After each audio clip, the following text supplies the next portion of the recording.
నిన్ను వలె నీ పొరుగువాడిని ప్రేమించటం ఎలా అన్నది ఏర్పాటు చేయబడిన అంశము. నిన్ను వలె నీ పొరుగువాడిని ప్రేమించటం ఎలా? దేవుని పిల్లలారా, ఇది బైబిల్లో మనం చాలాసార్లు విన్నమాట.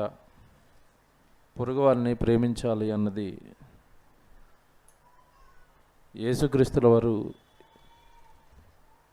ఈ లోకానికి నేర్పించిన ప్రధానమైన మాట.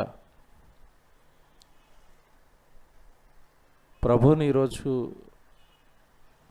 ఆరిన నేల మీద ఉన్న అన్ని దేశాలు నమ్మడానికి, ఆయన్ను విశ్వసించటానికి, ఆయన వెనుక నడవడానికి ఆయన చెప్పిన మాటలు అనేకం. అందులో ఒకటి ప్రపంచాన్ని బాగా ఆకర్షించింది. ప్రపంచాన్ని ప్రభు పాదాల చెంత కట్టిపడేసిన మాటే నిన్ను వలె నీ పొరుగువాడిని ప్రేమించాలి అన్నది. ఇంతకీ ఈ మాట చదువుకున్నాం, కానీ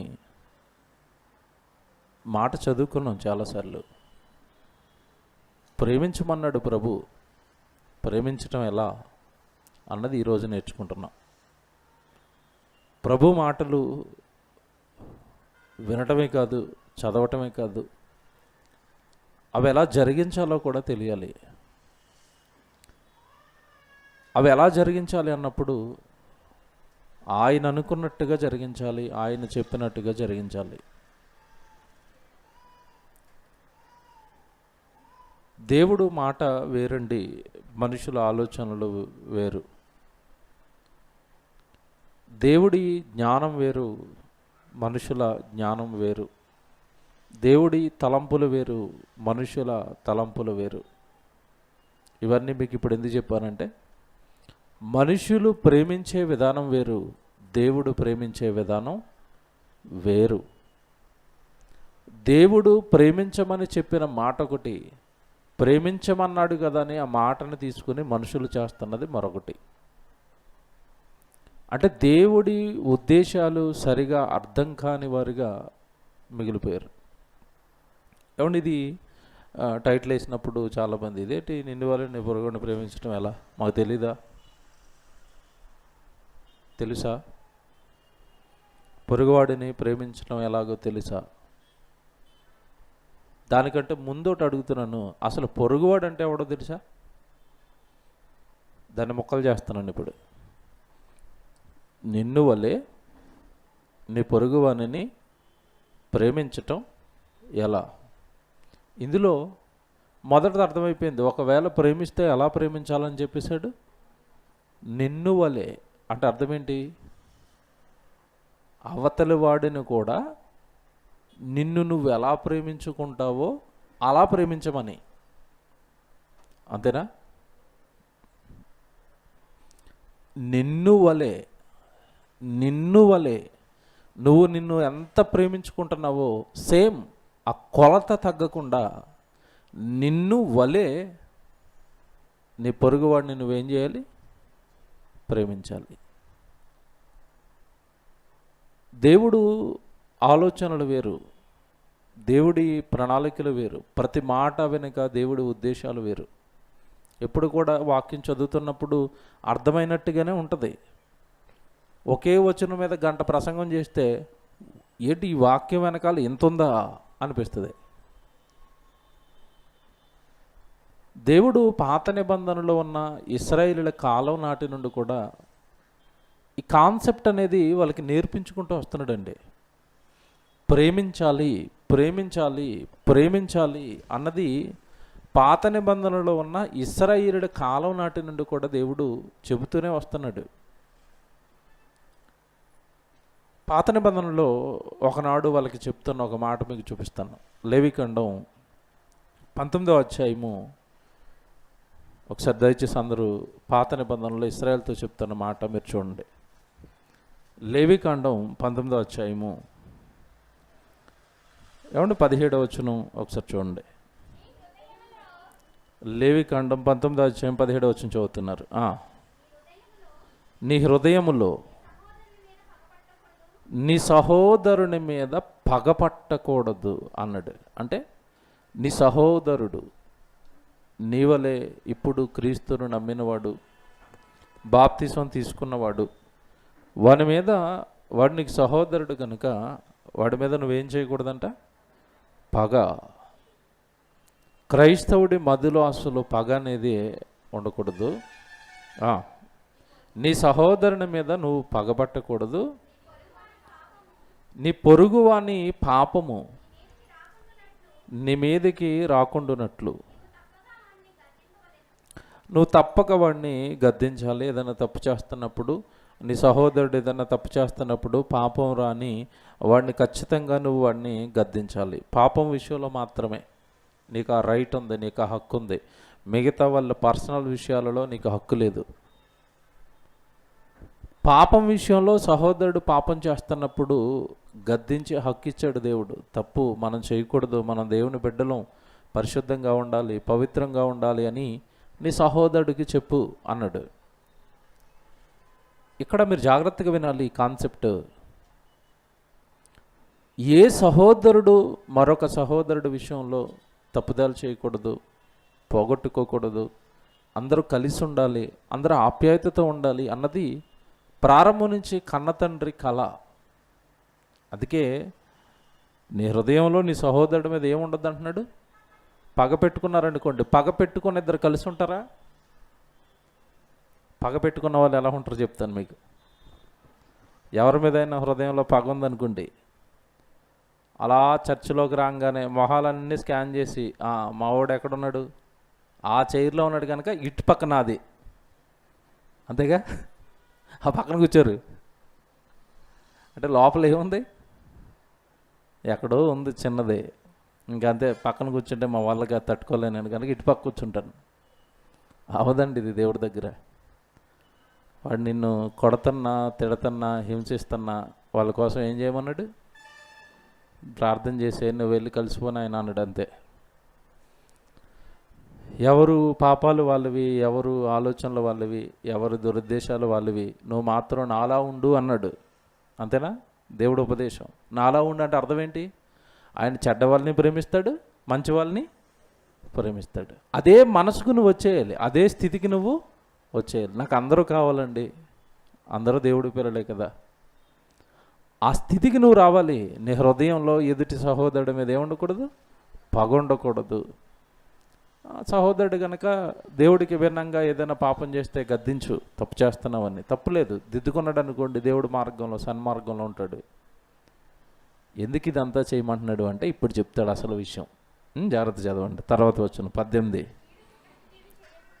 కీడుకు నువ్వు ప్రతి కీడు చేయకూడదు. నా సహోదరుడు నాకు ఈ కీడు చేశాడండి, నేను ఎందుకు వదిలేయాలని నువ్వు ఇంకో ప్లాన్ వేసి వాడిని పాడు చేయాలని అనుకోకూడదు. కీడుకు ప్రతి కీడు చేయకూడదు. నీ ప్రజల మీద కోపం ఉంచుకొనక, ఇదండి, నీ ప్రజల మీద కోపం ఉంచుకొనక నిన్ను వలె నీ పొరుగు వానిని ప్రేమించాలి. మీకేం అర్థమైంది చెప్పండి? పైన అంత చెప్పిన తర్వాత చెప్పాడు కింద, నిన్ను వలె నీ పొరుగుడిని ప్రేమించు అని. ఏమంటే మనం ఎవరితో అయినా స్వతహాగా గొడవలు పడాలనుకుంటామా? మనల్ని ఎవరైనా శత్రువుగా చూడాలి అని మనం అనుకుంటామంటే అనుకోం. అలాగే అవతలవాడు కూడా అనుకుంటాడు. అవతలవాడి మనసులో కూడా కలిసిపోవాలని ఉంటుంది. అవతలవాడి మనసులో కూడా ఏదో జరిగింది సమాధాన పడదామని ఉంటుంది. కానీ ఇద్దరిలో ముందడుగేసేవాడు కావాలి. ప్రాబ్లం ఇదే ఇక్కడ మన దగ్గర. ఇద్దరికే ఉంది మనసులో లోపల. జరిగిందేదో జరిగిపోయిందండి, వెళ్ళిపోదామండి, కలుస్తుందామండి, మాట్లాడుకుందామని మనసు ఉంది. కానీ మొదట అడిగి వేయడానికే కాస్త నేనెందుకు వేయాలి, వాళ్ళే నన్ను ఎక్కువ అపార్థం చేసుకున్నారు కనుక వాళ్ళు వేయాలి ముందు అడుగు అనుకుంటాం. మనం వేస్తే ఏం పోయింది? మనం వెళ్ళి మాట్లాడితే ఏం పోయింది? దేవుడు ఆనందిస్తాడు కదా. అదే చెప్తున్నాడు, పగొద్దు, కక్షలొద్దు, క్రోధం వద్దు. చివరికి ఏమంటున్నాడు? నిన్ను ఎలాగైతే ప్రేమించుకుంటావో నీ పొరుగువాడిని కూడా అలాగే ప్రేమించు. ఇది కంటికి కన్ను పంటికి పన్ను అన్న లా పెట్టిన నాట నుండి చెప్పుకొస్తున్న సూత్రం. ధర్మశాస్త్రం ఏంటి చెప్పండి? చట్టం. కంటికి కన్ను పంటికి పన్ను. ఆ టైంలోనే వద్దులేనైనా, వద్దు, సహోదరుడి మీద పగ పెట్టుకోవద్దు, కక్ష పెట్టుకోవద్దు, వాడిని కాస్త నువ్వేం చేయాలి? ప్రేమించు అన్నట్టు. ఇది మనసులో పెట్టుకోండి. దేవుడి మనసు, దేవుడి ఆలోచనలు ప్రేమ. దేవుడికి మరొక రూపం ఇస్తే ప్రేమ. దేవుడు ప్రేమాస్వరూపి అన్నమాట. దేవుడు ఎవరంట? ప్రేమాస్వరూపి. ప్రేమకు ఒక రూపం ఇస్తే అది దేవుడే. అలాంటి ప్రేమే అయిన దేవుడైనప్పుడు, ఆ ప్రేమ దగ్గర మనం ఉన్నప్పుడు నువ్వు కూడా ఎలా మారిపోవాలి అంటే, నిన్ను వలే నీ పొరుగువాడిని ప్రేమించాలి. మనుషుల ఎడల మనం ఎలాగ ఉండాలో ఏమంటే యేసుప్రభు చెప్పిన ఒక మాట మీకు చూపిస్తాను. మత్తయి సువార్త 7వ అధ్యాయము 12వ వచనం చూడండి. మనల్ని ఎలాగ ఉండమంటున్నారో, ఎదుటివారి ఎడల, పొరుగు వాళ్ళ ఎడల, మన సహోదరుల ఎడల, ఎవరి ఎడలైనా మనుషులందరి ఎడల మనం ఎలాగుండాలి అంటే 7వ అధ్యాయము మత్తయి సువార్త ఏమంటే 12వ వచనం. మత్తయి సువార్త 7వ అధ్యాయము 12వ వచనం. ప్రేమించాలి అని మనం కోరుకుంటాం. అలాగే మీరు కూడా వాళ్ళని ప్రేమించాలి. అంతేనా? మళ్ళా చదువుతాను. కావున మనుషులు మీకు ఏమి చేయవలనని మీరు కోరుదురో అలాగే మీకు ఏదో చేయాలని మీరు కోరుకుంటున్నారుగా. అందరూ నన్ను ప్రేమించాలని కోరుకుంటున్నారుగా, అందరూ నన్ను గౌరవించాలని కోరుకుంటున్నావుగా, అందరూ నన్ను ఆదరించాలని కోరుకుంటున్నావుగా, అందరూ నన్ను ఆప్యాయతగా పలకరించాలని కోరుకుంటున్నావుగా. నువ్వు చేయవా అలాగా? వాళ్ళే చేయాలా? ఎప్పుడు? మనుషులు మీకు ఏమి చేయవలనని మీరు కోరుదురో అలాగే మీరును వాళ్ళకి ఏం చేయాలంట? చేయాలి. ఇది ఇప్పుడు చూడండి ఎంత బాగుంటుందో.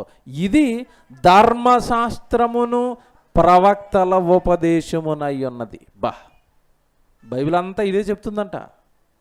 ప్రవక్తలందరూ ఇదే చెప్తున్నారంట. ఏంటంటే నిజంగా ఏం మాట అండి ఇది? మనుషులు మనకి ఏమి చేయాలని మనం కోరుకుంటామో మీరు మనుషులకి అదే చేయండి. నన్ను గౌరవించటం లేదండి, నువ్వు ఇచ్చావా గౌరవం? నువ్వు ఇచ్చావా గౌరవం? నన్ను ఆదరించటం లేదండి, నువ్వు ఆదరించావా? నన్ను ప్రేమించటం లేదండి, నువ్వు ప్రేమించావా? మమ్మల్ని పట్టించుకోవట్లేదండి, నువ్వు పట్టించుకున్నావా? రివర్స్ అప్లై అయిపోతుంది తెలుసండి. ఏం మాట్లాడుకోడండి దేవుడి దగ్గర. నోరు మూసుకొని ఉండటం అంత ఉత్తమం లేదండి దేవుడి దగ్గర. ఏమండి నన్ను పట్టించుకోవట్లేదండి అన్నారనుకోండి దేవుడి దగ్గర, నువ్వు పట్టించుకున్నావా అంటాడు. అయిపోయింది, కేసు క్లోజ్. మూసుకొని నోటి మీద చేసుకుని వెళ్ళిపోవడం పక్కకి. నాకు గౌరవం ఇవ్వలేదండి, నువ్వు గౌరవం ఇచ్చావా? లేదా మాది అసలు మా ఇంట వంట లేదండి అలాంటి పనులు. ఏ పనులు? మా ఇంట వంట లేవండి అవి. గౌరవం ఇవ్వటం, ఏమన్నా మర్యాదగా చూడటం, పెద్దలకి నమస్కారం పెట్టడం, ఈ అస్సలు మా హిస్టరీలోనే లేవండి ఇవి. అంటే నీ దగ్గర లేనివి నీకు ఎలాగ వస్తాయిరా, నీ బతుకు అందుకే అలా తెల్లారింది అంటాడు. వాక్యం ఎంత బాగుంటుందండి. మీకు సంగతి చెప్పనండి, వాక్యంలో ఉన్నదే సమాజంలో జరుగుతుంది. మా సేవకుల్లో ఒక సేవకుడు ఉండేవాడండి, ప్రేమన్నయ్య, చనిపోయారు, మీకు తెలుసుగా, ప్రిన్సిపల్ గారు. అసలు నిజంగా ఆయన ఎక్కడుంటే అక్కడ హడావుడినండి. అసలు గలగల గలగల గలగల నోరు విప్పి మాట్లాడుతూ ఉంటాడు. కొత్త లేదు, పాత లేదు. తమ్ముడు గారు నన్ను అనేవాడండి. తమ్ముడు గారు అసలు మీ లైవ్లు అదరగొట్టేస్తున్నారండి మీరు అంటాడు. పెద్ద అయినా నాకంటే చాలా సంవత్సరాల నుంచి సేవలో ఉన్నవాడు. మేము ఆ గౌరవం ఇస్తామండి పెద్దవాళ్ళకి. మాకంటే ముందు సేవలో ఉన్న వాళ్ళకి గౌరవం ఇస్తాం. అన్నయ్య అసలు మీ ముందు మేము ఎంత అని అంటే, ఇవేమొద్దండి పెద్ద చిన్న. అసలు ఆ గొంతేనైనా మీ సౌండ్ సిస్టాలు ఏంటి, అసలు బద్దలు కొట్టేస్తున్నారు యూట్యూబ్ అంతా మీరు అనేవాడు. అంటే ఒక చిన్నవాడు అని కూడా అది అనుకోకుండా, ఒక కుర్రోడు అని కూడా అనుకోకుండా సేవను ప్రోత్సహించే మంచి మనసు అండి. గౌరవం, పని జరిగిస్తున్నారు నాయన, చిన్న ఏముంది పెద్ద ఏముంది అనేవాడు. ఆయన ఎక్కడుంటేనండి అక్కడ ఆనందం, ఎక్కడుంటే అక్కడ చక్కగా సంతోషం. అందరినీ గౌరవించేవాడు, అందరినీ తమ్ముడు అనేవాడు, అందరినీ ప్రేమించేవాడు, అందరినీ ఏమంటే పలకరించేవాడు. ఆయన చనిపోయినప్పుడు చూడండి ఏం జరిగిందో. నిజంగా మా సేవకుల్లో నిజంగా ఆ రోజు ఆయన గురించి బాధపడని వ్యక్తి లేడండి. ఆ కుటుంబాన్ని ఈరోజు హక్కును చేర్చుకున్నది సంఘం అంతా. ఏమంటే చక్కగా వాళ్ళకి బిల్డింగ్ కట్టిస్తుంది ఈరోజు యూనివర్సిటీ. కారణం మంచివాడు, అందరిలోనూ మంచి పేరును సంపాదించాడు, అందరినీ గౌరవించేవాడు, అందరినీ ప్రేమించేవాడు. అదే ప్రేమ ఆయన చనిపోయిన తర్వాత ఆ కుటుంబానికి అందింది. ఈరోజు ఆ కుటుంబాన్ని హక్కును చేర్చుకుంది సంఘం. చర్చు పైన ఏమంటే కింద ఇల్లు పైన చర్చు. డాడీ పిలుపుతో ఈరోజు సంఘం అంతా కట్టించి ఇస్తున్నారు. వాళ్ళకి సుమారు 15 నుంచి 20 లక్షలు ఖర్చు పెట్టి బిల్డింగ్ ఇచ్చారండి. కారణం ఒకటే, అందరికీ ఏం పంచాడు? ప్రేమ. తిరిగి ఏమొచ్చింది? ప్రేమ. ఒంటికే ఉండిపోయామనుకోండి, ఎప్పటికీ ఒంటికే ఉండిపోతూ ఉండే. అందుకే చెప్తున్నాడు యేసుప్రభు, మనుష్యుడు మనకి ఏమి చెయ్యాలని మనం కోరుకుంటామో ముందు మీరు అలాగే వాళ్ళకి చేయండి. అన్నయ్య వందనాలు అంటే వాళ్ళు వందనాలు చేస్తారు, అంతేగా. నేను ఎందుకు పెట్టాలి వందనాలు, మాది శాస్త్రులు పరిచయులు బ్యాచ్ అని అనుకోండి, వాళ్ళు ఎందుకు పెడతారు? ఏమండి, ఆ శాస్త్రులు పరిచయులు చూడండి, నిలువుటంగిలు వేసుకొని ఏమంటే అగ్రపీఠాల మీద కూర్చొని అలాగ ఉన్నారండి. వాళ్ళకి తమ్ముళ్ళు ఉంటారు సంఘంలో చాలామంది. ఈ శాస్త్రుల పరిచయులకి తమ్ముళ్ళు కలవరు, దాన్ని వందనాలు చెప్పుకోరు, ప్రేమించుకోరు, పలకరించుకోరు. తప్పండి. దేవుని పిల్లలారా, దీనివల్ల నీ పొరుగోడిని ప్రేమించడం అంటే ఏంటో తెలుసండి? జాగ్రత్త వినండి. పొరుగువాడిని ప్రేమించటం అంటే ప్రేమిస్తున్నాను అని కేవలం మాటల వరకు ఆగిపోవటం కదండి. యేసుప్రభుని ఎక్కువగా యేసుప్రభు ప్రసంగాలన్నీ అవే, పొరుగువాడిని ప్రేమించండి. మొదటి ఆజ్ఞ ఏంటంటే, వాక్యపట్నంలో మీరు విన్నారుగా, మార్కు సువార్త. దేవుడు మనకిచ్చిన మొదటి ఆజ్ఞ ఏంటి? మార్కు సువార్త 12వ అధ్యాయము ఒకసారి చదవండి. 28 ఏమండి 29, 30 ఇది చదువుతూ ఉంటే, మార్కు సువార్త 12వ అధ్యాయము 28. శాస్త్రులలో ఒకడు వచ్చి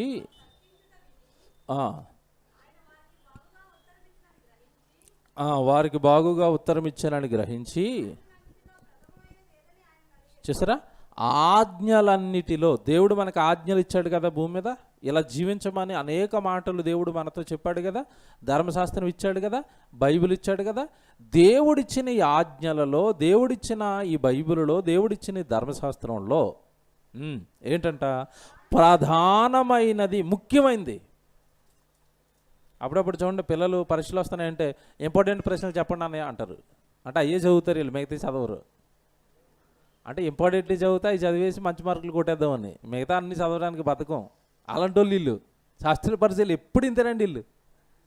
బాబు ఆజ్ఞలు చెప్తున్నావు టకా టకా, ఓ దాని మీద ఒకటి, ఓ దాని మీద ఒకటి, అవన్నీ మాకు ఎక్కట్లేదు, కానీ ఇంపార్టెంట్ ఏంటో చెప్పు అంటున్నాడు వీడు. ఏవి ముఖ్యమైనవి, ఏవి ప్రధానమైనవి?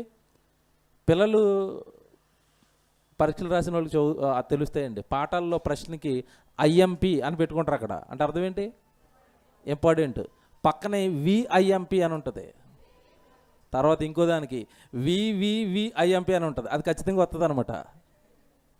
ఏమండి, నేను చదువుకున్నాను కదా, మాది అదే బ్యాచ్. అన్నీ చదవడానికి టైం ఎక్కడది? Important, very important, very very very important. ఖచ్చితంగా చదవాలి. ఇది అన్నిసార్లు పరీక్షలు ఇదే రిపీట్ అవుతుంది. ఇలా అడుగుతున్నాడు ఈ శాస్త్ర పరిచయాలు, యేసుప్రభుని అడుగుతున్నారు. ఆజ్ఞలలో బెస్ట్, ముఖ్యం, ఇంపార్టెంట్ ఆజ్ఞ ఏదో చెప్పన్నారు. నిజంగా భలే చెప్పాడండి యేసుప్రభు. ఏమన్నాడు చూడండి, ఏమంటున్నాడు? అందుకు యేసు, ప్రధానమైనది ఏదనగా, ఇశ్రాయేలు వినుము, మన దేవుడైన ప్రభువు, అద్వితీయ ప్రభువు, నీవు నీ పూర్ణ హృదయముతోనూ, నీ పూర్ణ ఆత్మతోనూ, నీ పూర్ణ వివేకముతోనూ, నీ పూర్ణ బలముతోనూ నీ దేవుడైన ప్రభువును ప్రేమింపవలనన్నది ప్రధానమైన ఆజ్ఞ. First, very very very very important. ఏమండి, ఇది చదవడానికి బాగుంటుంది కానండి, చేతల్లో ఒక్కొక్కటి ఇప్పుడు ఇప్పామంటే అసలు మన జీవితం అసలు ఇక్కడ ఉందా లేదన్న తేలిపోద్ది. ఇప్పుడు ప్రేమించాలంట. ఎలా ప్రేమించాలి? దేవుణ్ణి ఎలా ప్రేమించాలంట? నీ పూర్ణ హృదయముతోను. అంటే అర్థం ఏంటి? ఆ హృదయం నిండా ఆయన తప్ప మరొకరు ఉండకూడదు. మనదేంటంటే మొత్తం దేనికో ఇచ్చేసి బలంగా ఒక మూల నిరికిస్తాం ఆయన్ని. ఆదివారం బాబు టైం అయిపోయింది, ఆదివారం గుర్తొచ్చాడు. పూర్తిగా ఉంటే సోమవారం గుర్తొస్తాడు, మంగళవారం గుర్తొస్తాడు, బుధవారం గుర్తొస్తాడు. మొత్తం షెడ్యూల్ అంతా దేనికో నింపారు, ఆదివారం నింపారు ఒక మూల. అందుకే ఆదివారం అవగానే అలారం కొట్టినట్టు కొట్టేస్తుంది, గుడికి వెళ్ళిపోవాలి. పూర్తిగా ఇచ్చారా, ముక్క ఇచ్చారా చెప్పండి? ఇప్పుడు అయిపోయింది, ఒకటి ఎగిరిపోయింది. నీ పూర్ణ హృదయంతో ఏమండి ఆయన్ని ఆరాధించాలి, ఆయన్ని ప్రేమించాలంటే లేదు, అంత స్పేస్ లేదు ప్రభువా. ఎందుకంటే ఓ పక్క ఉద్యోగం, ఓ పక్క భార్య, ఆ మూలన పిల్లలు, ఈ మూలనేమో అప్పులు, ఈ మూలనేమో ఈఎంఐలు, ఈ పక్కనేమో ఆరోగ్యం, ఆ పక్కనేమో బీపీ, ఈ పక్కనేమో షుగరు, ఆ పక్కనేమో కొడుకు, ఆ పక్కనేమో ఆడు ఉద్యోగం. ఇంక చెప్పనా? ఇంకెక్కడండి స్పేస్ అందులో? ఇంకెక్కడుంది? నీ పూర్ణ హృదయంతో, హృదయం నిండా కదిపితే దేవుడు, కదిపితే దేవుడు, కదిపితే దేవుడు. పౌలు గారు అన్నారు ఈ మాట ఏమని? నా మట్టుకైతే బ్రతుకుట క్రీస్తే. అంటే బ్రతుకులో క్రీస్తు తప్ప మరొక అంశం అనేది నా జీవితంలో లేదు. నెంబర్ 1, నీ పూర్ణ హృదయముతోను. నెక్స్ట్, నీ పూర్ణ ఆత్మతోను, నీ పూర్ణ వివేకముతోను, నీ పూర్ణ బలముతోను. ఏమంటే మనకున్న బలం అంతా దేవుడికే వాడేస్తున్నావా? మనకున్న బలం అంతా దేవుడికి ఇచ్చేస్తున్నావా? ఎక్కడిస్తామండి? మెట్లు ఎక్కమంటేనే చాలామంది ఆప్సోపాలు పడతారు. ఏమోనండి, ఎప్పుడు ఈ 3rd ఫ్లోర్లో తీసుకుంటారు ఇల్లు. చూసారా? మెట్లు ఎక్కుతుంటే కాళ్ళు ఆగుతున్నాయంటే పూర్తి బలాన్ని ఎక్కడెత్తాం? అదే కాలేజీకి వెళ్తారండి పిల్లలు, ఆడు 5th ఫ్లోర్లో పెట్టాడు, లిఫ్ట్ బంద్ చేశాడు, ఎక్కరా? ఒకసారి ఎక్కుతారా? క్లాస్కి ఒకసారి ఎక్కమని ఎక్కుతారు చదువుకునే పిల్లలు. మా పిల్లలకి కాలేజీ ఎంత ఫీజు కడుతున్నాం, 5th ఫ్లోర్లో ఎందుకు తీసుకున్నాం, గ్రౌండ్ ఫ్లోర్లో తీసుకుని అనమానండి ప్రిన్సిపల్ని వెళ్ళి. ఉంచులే తీసుకొని పో అంటాడు. ఏమంటే లోక సంబంధమైన వాటి అన్నిటి దగ్గర బలాన్ని ఖర్చు పెట్టడానికి, ఆ శరీరాన్ని ఇవ్వడానికి ఇష్టమే. బాబు కెమెరా ఆగిపోయింది. దేవుడు అనేసరికి దేవుడికి బలాన్ని ఇవ్వడం అనేసరికి ఎలాగుంటుంది అంటే, నీ పూర్ణ బలంతో అన్నాడు. నెక్స్ట్ తర్వాత, నీ దేవుడైన పూర్ణ వివేకంతో, నీ పూర్ణ బలముతోనూ నీ దేవుడైన ప్రభువును ప్రేమింపవలను అనేది ప్రధానమైన ఆజ్ఞ. రెండవది నెంబర్ 2, ఇది వివిఐపి అయితే ఇది వివిఐపి. ఇది రెండవది నీవు నిన్ను వలే నీ పొరుగువానిని ప్రేమింపవలను అనేది రెండవ ఆజ్ఞ. వీటికంటే ముఖ్యమైన ఆజ్ఞ మరి ఏది లేదని అతనితో చెప్పేశాడు. బైబిల్ అంతా రెండే. ఒకటి దేవుడిని ప్రేమించు, తర్వాత నీ ఎదురుగా ఉన్న సహోదరుని ప్రేమించు, అంతే. బైబిల్ కంప్లీట్, ఇట్స్ ఓవర్ అన్నాడు, అంతే. రెండే ఆజ్ఞలు, రెండే నియమాలు. ఒకటి దేవుణ్ణి ప్రేమించాలి. ఇక్కడ చాలామందికి అండి, నేను చూస్తాను కదా, 90%, 99% దేవుణ్ణి ప్రేమించడం విషయంలో ముందే ఉంటారండి. కానీ వెనక దాంట్లోనే చాలామంది బాగా వెనక్కుంటారు. వెనకది. రెండవది, మేము దేవుణ్ణి ప్రేమిస్తామండి, దేవుడి కోసం ఏం చేయడానికైనా సిద్ధమండి, ఆయన అంటే మాత్రం మాకు పడదండి. అయిపోయిందండి, అయిపోయింది. రెండోది ఎగిరిపోయింది. ఇప్పుడు ఇంపార్టెంట్ 2 అంటే ఆ ఇంపార్టెంట్ ప్రశ్న ఎగిరిపోతే, లేదంటే ఇంపార్టెంట్ ఆజ్ఞ ఎగిరిపోతే ఇంకెక్కడ పరలోకం చెప్పండి మనకి.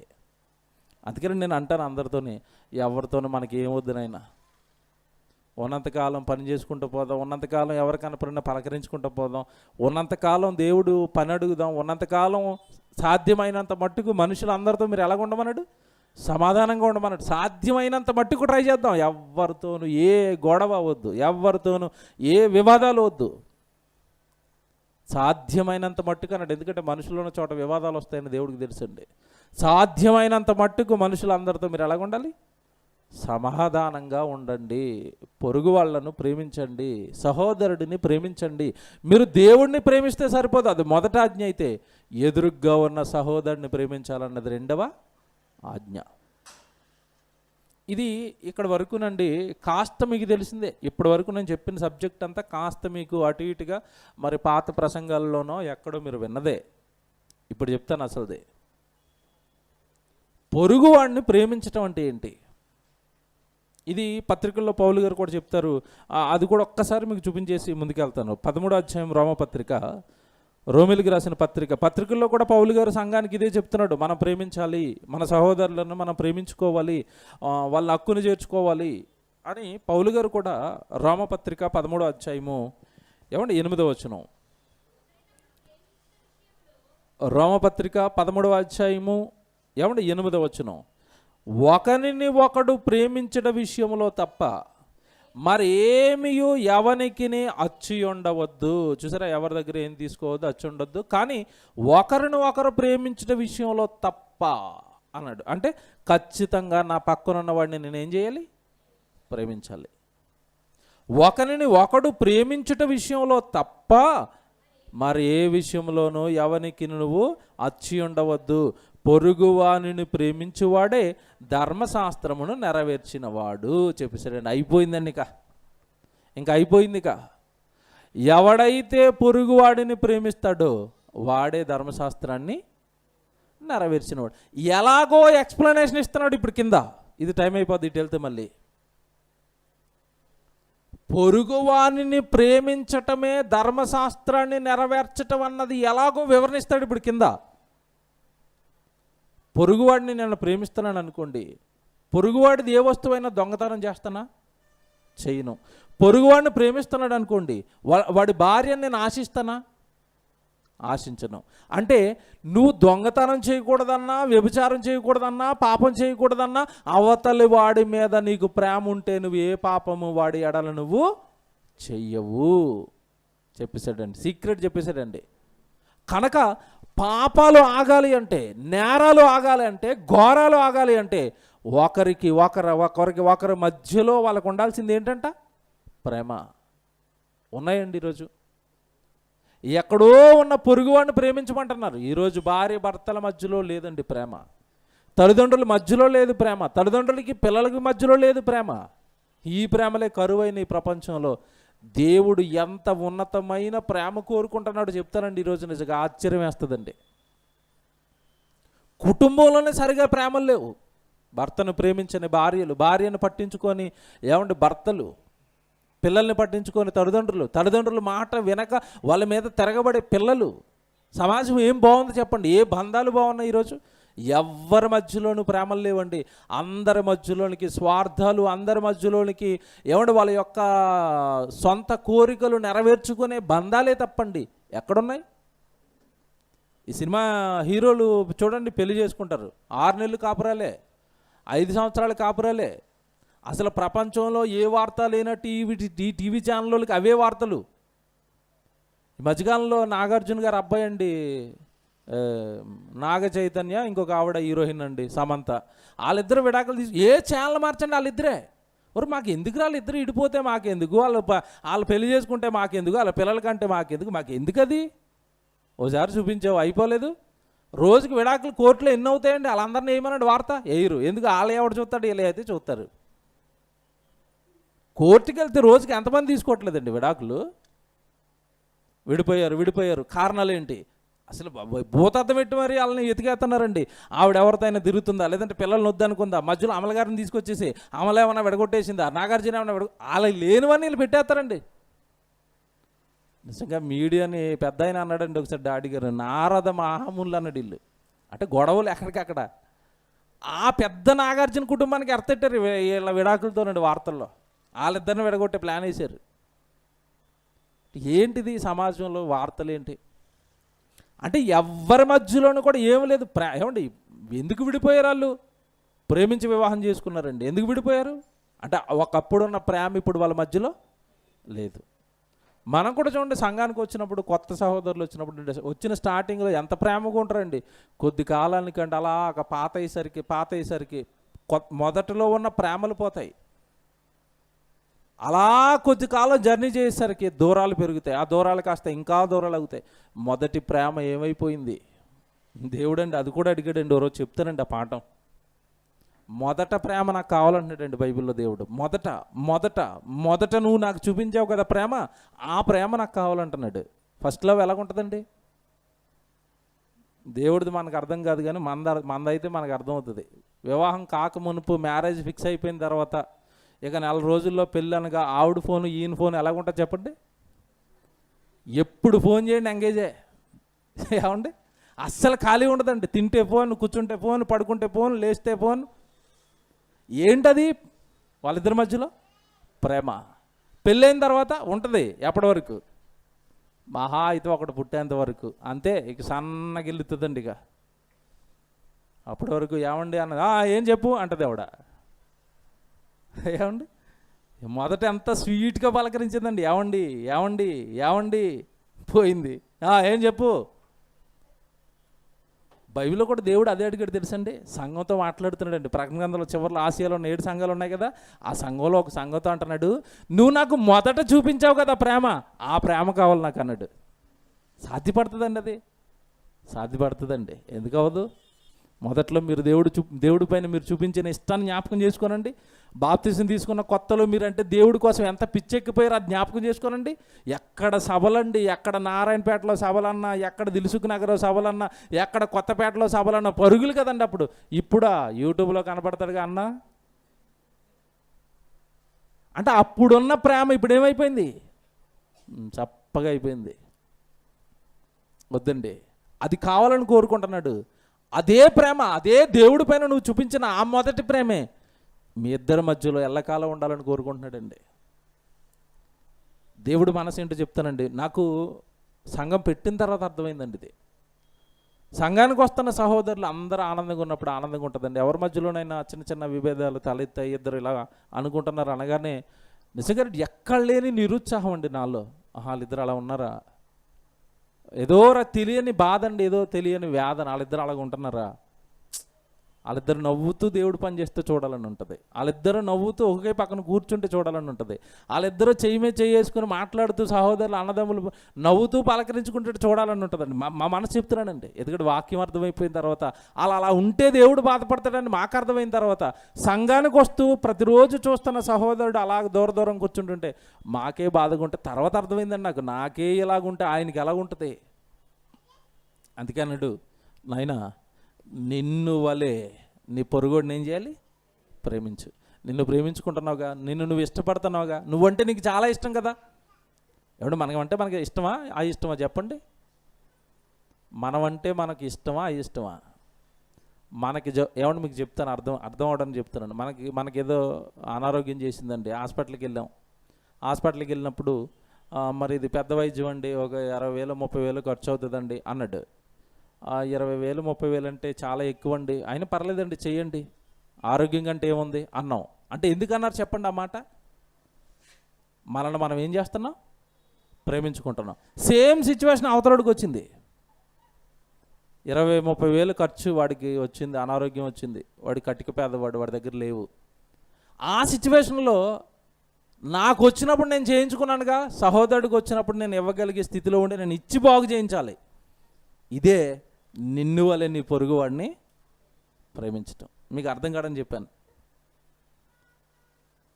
నన్ను నేను ఆరోగ్యంగా ఉంచుకోవడానికి నేను ఎలా ట్రై చేస్తున్నానో, నా పొరుగువాడికి ఏదైనా వచ్చినా కూడా వాడిని అలా ఆరోగ్యంలో ఉంచడానికి ప్రయత్నించాలి. నాకు తినడానికి తిండి ఉంది, సహోదరుడికి ఎవరికైనా తిండి లేకపోతే తిండి గురించి ఆలోచించాలి. నాకు బట్టలు ఉన్నాయి, ఎవరికైనా బట్టలు లేకపోతే వాళ్ళకి బట్టలు లేని వాళ్ళ కోసం ఆలోచించు. ఇది ఇప్పుడు ఇదే ప్రేమించటం అని మాత్రం ఫిక్స్ అయిపోకండి. ఇది ప్రేమలో మొదటి పాఠం, ఫస్ట్ స్టాండర్డ్. ఇదేనా ప్రేమించటం అంటే? కాదండి. ఒక సందర్భాన్ని బైబిల్లోకి మిమ్మల్ని తీసుకెళ్తాను. సమరయులు లేదంటే ఆ రోజున్న శాస్త్రులు, పరిసయ్యులు, సద్దుకేయులు వీళ్ళంతా కూడానండి యేసుప్రభుల మీద ప్రశ్నల మీద ప్రశ్నలు అడిగేవారండి. ఈయన ఎక్కడికి వెళ్ళండి, ఈయన ప్రసంగాలు ఒకటే, మీరు దేవుడిని ప్రేమించాలి, సహోదరుని ప్రేమించాలి, ఎవరికి కీడు చేయకండి, ఎవరికి అన్యాయం చేయకండి, ఎవరిని హింసించకండి, ఎవరిని బాధ పెట్టకండి, శత్రువులను సైతం ప్రేమించండి, శత్రువులు సైతం వారి కోసం ప్రార్థన చేయండి. ప్రభు బోధలన్నీ ఇవే. ఈ బోధలు అంటున్న వాళ్ళకండి వీళ్ళకి అసలు ఆ లోపల నుంచి ఒక రకమైన అసహనం. ఈయన ఎక్కడికి వెళ్ళండి, ఈ ప్రసంగాలు వేస్తాడు, హిట్ అయిపోతాడు, ఈయన వెనకాల జనం పులోమని వెళ్ళిపోతారు, ఇరికించేయాలి ఈయన ఎలాగైనా అనుకున్నారండి ఒక టైంలో. ఏంటి ఊరకనే పొరుగోడిని ప్రేమించు అంటున్నావు, ఎవరు మా పొరుగోడు అని అడిగారు. చూస్తారా లోకసువార్త, ఇది భలే ఉంటుందండి, జాగ్రత్తగా చూడండి. 10వ అధ్యాయం ఏమండి, ఒకసారి చూస్తాను. లోకసువార్త 10వ అధ్యాయము ఎక్కడి నుంచి చదువుదాం? 21 నుంచో 21, 22, 25 అండి. 25 వచనం. లోకసువార్త 10వ అధ్యాయము 25. ఇదిగో ఒకప్పుడు ధర్మశాస్త్రోపదేశకుడు లేచి, బోధకుడా, నిత్య జీవమునకు వారసుడకుడికి నేను ఏమి చేయవలనని ఆయనను శోధించుచు అడిగాను. ఎవరు క్యాండిడేట్ ఇక్కడ? ధర్మశాస్త్రోపదేశం. వీళ్ళు వచ్చారంటే కొంచెం బైబిల్ మీరు జాగ్రత్తగా ఉండాలి. శాస్త్రులు పరిశీలిళ్ళు డేంజర్ క్యాండిడేట్స్ ఇల్లు. ఎప్పుడు యేసు ప్రభుల్లో తప్పులు పడదామని తిరగటమే వీళ్ళు పని. ధర్మశాస్త్రోపదేశకుడు లేచి బోధకుడు నిత్య జీవానికి వారసుడు అవ్వడానికి నేనేం చేయాలని మామూలుగా అడిగాడా, శోధించడానికి అడిగాడా? నేర్చుకోవడానికి అడగటం వేరు, శోధించడానికి అడగటం వేరు కదా. నేర్చుకోవడానికి అడిగేవాడు పాపం అర్థం కాక అడుగుతాడు. కొంతమంది ఏంటంటే ఈయనకు వచ్చా లేదో టెస్ట్ చేద్దామని అడుగుతారు. అవతలడు ప్రశ్నలోనే అది అర్థమైపోద్ది. శోధిస్తూ అడిగాడు, ఏం చెప్తాడో చూద్దాం, బాధ పెడదాం, గట్టి ప్రశ్న వేద్దామని శోధించుచు అడిగాను. దానికి చూడండి 26 అందుకాయన ధర్మశాస్త్రం అందేమి వ్రాయబడి ఉన్నది, నీవేమి చదువుచున్నావని అతను అడుగు. అతడు నీ దేవుడైన ప్రభువును నీ పూర్ణ హృదయముతోనూ నీ పూర్ణ మనసుతోనూ నీ పూర్ణ శక్తితోనూ నీ పూర్ణ వివేకముతోనూ ప్రేమింపవలననియు నిన్ను వలె నీ పొరుగువాడిని ప్రేమింపవలననియు రాయబడి ఉన్నదని చెప్పును. అందుకైనా నువ్వు సరిగా ఉత్తరం ఇచ్చితివి, అలాగు చేయమని. అప్పుడు జీవించదు, అప్పుడు వెళ్తావు పరలోకానికి. నువ్వు దేవుణ్ణి ప్రేమించటంతో పాటుగా పొరుగువాడిని ప్రేమిస్తేనే, నీ సహోదరుని ప్రేమిస్తేనే అప్పుడు పోతావు పరలోకానికి అని చెప్పేశాడు. 29 అయితే అతడు తాను నీతిమంతుడైనట్టు కనబరచకొనగోరి అతడు అవును కానీ నా పొరుగువాడెవడని యేసుని అడిగాను. అబ్బా, ఇదండి వచ్చాము ఇప్పుడు పాఠంలోకి. పొరుగువాడిని ప్రేమించు, పొరుగువాడిని ప్రేమించు, పొరుగువాడిని ప్రేమించు, పొరుగువాడిని ప్రేమించు అంటున్నావు కదా. ఎవడు నాకు పొరుగువాడు? మా ఇంటి పక్కోళ్ళ, మా ఇరుగు పొరుగుళ్ళ, నా బంధువులా, నా చుట్టాలా? ఎవరండి మాకు పొరుగువాళ్ళు? ఎవరు? నేను ఎవరిని ప్రేమించాలి ఇంతకీ? నిన్ను వలే నీ పొరుగువాడిని ప్రేమించంటే నా పొరుగువాడు ఎవడు? ఎవడు నా పొరుగువాడు? ఎవడు నా పొరుగువాడు? ఇంతకీ నేను ప్రేమించాల్సింది ఎవడిని? యేసు ప్రభువుండి. ప్రతి దానికి సమాధానం చెబుతాడు. ఇంతకాలం మనం పొరుగుడిని ప్రేమించి అన్నాం తప్ప దీనిలో లోపలికి కూడా మనం దిగలేదు. ఈరోజు దిగుతున్నాం. పొరుగువాడిని ప్రేమించమని చెప్పావు ప్రభువా, ఇంతకీ మా పొరుగువాడు ఎవడు చెప్తాడు. ఇప్పుడు పొరుగువాడు ఎవడని అడిగాను. అందుకు యేసు ఇట్లా నేను, ఇది మీకు అర్థం కాదు సుమా, చాలా జాగ్రత్తగా చదవాలి. అందుకు యేసు ఇట్లా నేను, ఒక మనుషుడు యెరూషలేము నుండి యెరికో పట్టణంకి దిగి వెళ్ళుచు దొంగల చేతికి చిక్కాను. మనం చూసారుగా పిల్లలు చేసిన స్కిట్ ఇదే. ఆ స్కిట్ అర్థమైందో లేదోనని ప్రసంగం వేశాను నేను. చాలామంది ఏటన్నా ఆడు పడుకున్నాడు, లేచాడు, ఒకడు వైద్యం చేశాడు, ఒక డబ్బులు కట్టాడు, ఏం చేశారు మీ పిల్లలని అడుగుతున్నాడు ఒక ఆయన. ఓరి నాయన, మా వాళ్ళు ఈ హై స్టాండర్డ్ కిట్ చేస్తే తెలియలేదు ఆ ప్రసంగం వేయాలనుకున్నాను నేను. మంచి సామ్రాట్ స్కిట్ చూసారా?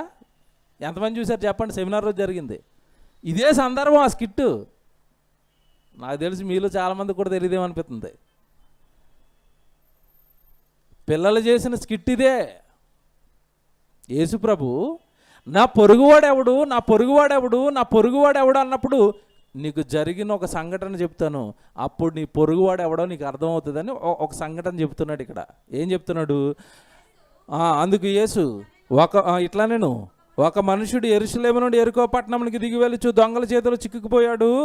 వారు అతని బట్టలు దోచుకుని అతనిని కొట్టి కొన ప్రాణంతో విడిచిపోయారు. అప్పుడు ఒక యాజకుడు ఆ త్రోవను వెళ్ళుట తటస్థించాను. ఎవరు వెళ్తున్నారు? నెంబర్ 1 యాజకుడు. యాజకుడు అంటే ఎవరు? అయ్యగారు. మీకు ఎలా చెప్తే అర్థమవుతుంది. పాస్టర్ గారు. ఆ కాలంలో యాజకులు సేవ చేసేవాళ్ళు, దేవుని యాజకులు బలులు ఇచ్చేవారు, వీళ్ళ పక్షాన ప్రార్థన చేసేవారు. అయ్యగారు ఆ రూట్లో వెళ్తున్నారు. ఆ రూట్లో వెళ్తున్నప్పుడు అక్కడ ఏం జరుగుతుంది సీను? ఆల్రెడీ ఒక అతన్ని శుభ్రంగా కొట్టేసి కింద వేసి వెళ్ళిపోయారు. యాజకుడు అటు పక్కగా వచ్చాడు. జాగ్రత్తగా వినండి, కాంటెస్ట్ బాగా అర్థం చేసుకోవాలి. ఆ పిల్లలు భలే చెప్పడానికి ప్రయత్నించారు, కానీ ఆ రోజు పాపం వాళ్ళకి ఇక్కడ స్పేస్ లేక ఈ జనాన్ని అందరినీ చూసి గందరగోళం చూసి వాళ్ళు నేర్చుకున్న డైలాగులు మర్చిపోయి ఏదో చేశారండి మొత్తం మీద అలాగాళ్ళు. మీకు ఈరోజు అర్థమవుతుంది పూర్తిగా ఆ రోజు వాళ్ళు ఏం చేశారో. మీరు ఏం చేయాలంటే ఇప్పుడు ఇది అయిపోయిన తర్వాత ఇంటికి లైవ్ చూడాలి మళ్ళీ ఆ స్కిట్, అప్పుడు బాగా అర్థమవుతుంది. ఒక దైవజనుడు యాజకుడు ఆ రూట్లో వెళ్తున్నాడు. దెబ్బలు తిన్న వ్యక్తి అలా కింద పడిపోయి ఉన్నాడు. ఏం జరిగిందంట? అతనిని చూచి పక్కగా పోయాడంట. ఎవరు? ఇదేంటండి ఇది? ప్రేమించాలి, దేవుడి కొరకు బ్రతకాలి అని బల్లగుద్దే ఈయన చూసి మరి ఏం చేశాడంటే ఆ పక్క నుంచి మనకెందుకులే ఇది మంద కాదనుకుని వెళ్ళిపోతున్నాడు. తర్వాత నెక్స్ట్ అలాగుననే లేవీయుడు ఒకడు వచ్చి ఆ చోటికి వచ్చి చూచి, ఈయన చూడండి, లేవీలు అంటే దశమ భాగాలు తీసుకునే వాళ్ళు వీళ్ళు అదే గోత్రం, అదే పని, దేవుడి పనిలో ఉన్న వాళ్ళే. వీళ్ళు కూడా అది చూశారు, ఇది మాది కాదు అనుకుని ఆ పక్క నుంచి ఏం చేశారంట, పక్కకి వెళ్ళిపోయారు. నెక్స్ట్, అయితే ఒక సమరయుడు, ఇది అండర్లైన్ చేసుకోవాలా, ఎవరైనా సమరయుడు అంటే ఆ రోజు మీరు పోయిన వారం జక్కయ్య గురించి చెప్పాను, పోయిన వారం అంతకు ముందు వారం చెప్పాను జక్కయ్య గురించి, అన్నారుగా. వీళ్ళంతా సుంకరులు, ఈ సమరయులు, పాపులు, వీళ్ళంతా కూడానండి ఆ రోజు ఈ యూదుల చేత వెలివేయబడిన వారు. అన్యజనాంగంగా అసలు వాళ్ళని దగ్గరికి కూడా రానివ్వరండి, దూరం పెట్టేశారు, అన్యజనులుగా చూస్తున్నారు ఆ రోజు. అలాంటి సమరయుడు ఒకడు ఆ చోటు నుంచి అలా ప్రయాణమైపోవచ్చు, అతడు పడి ఉన్న చోటికి వచ్చి అతన్ని చూచి అతని మీద జాలిపడి దగ్గరికి పోయి నూనెయు ద్రాక్షరసము పోసి అతని గాయములకు కట్టుకట్టి తన వాహనం మీద ఎక్కించి ఒక పూటకోళ్ళవాని ఇంటికి తీసుకొని పోయి అతనిని పరామర్శించాను. పూటకోళ్ళవాని ఇంటికి తీసుకుపోయాడు. పూటకోళ్ళవాని ఇల్లు అంటే ఇప్పుడు లేవండి, ఇప్పుడు పిల్లలకి అవి అర్థం కావు. పూర్వకాలం గ్రామానికి చివర ఒకటి సత్రం అని ఉండేది. అంటే ఊర్లో ఎవరికైనా అన్నం లేకపోతే వాళ్ళు ఆ సత్రంలో ఫ్రీగా అన్నదానం జరిగేది అక్కడ. అలాగే అక్కడే చిన్నపాటి వైద్యం కూడా, ఎవరైనా అనారోగ్యంతో ఊరి మీద పడిపోయి వైద్యం లేని వాళ్ళకి కూడా వైద్యం ఇచ్చేవారు. సత్రాలు అనేవారు మన భాషలో, మా సైడ్ అంటారండి, మరి ఇక్కడ ఏమనేవారు తెలియదు. చాలా క్రితం ఊరికొకటి ఉండేది. అది ఎప్పుడు అక్కడ దాన ధర్మాలు జరిగేవి. ఊర్లో ఉన్న డబ్బులున్న వాళ్ళంతా కూడా అక్కడ ప్రతిరోజు ఒకరు భోజనాలు వండించి పెట్టేవారండి. ఎవరికి ఆకలి ఇస్తే వాళ్ళు ఇల్లు అన్నం తినొచ్చు. అక్కడ ముందుండేది.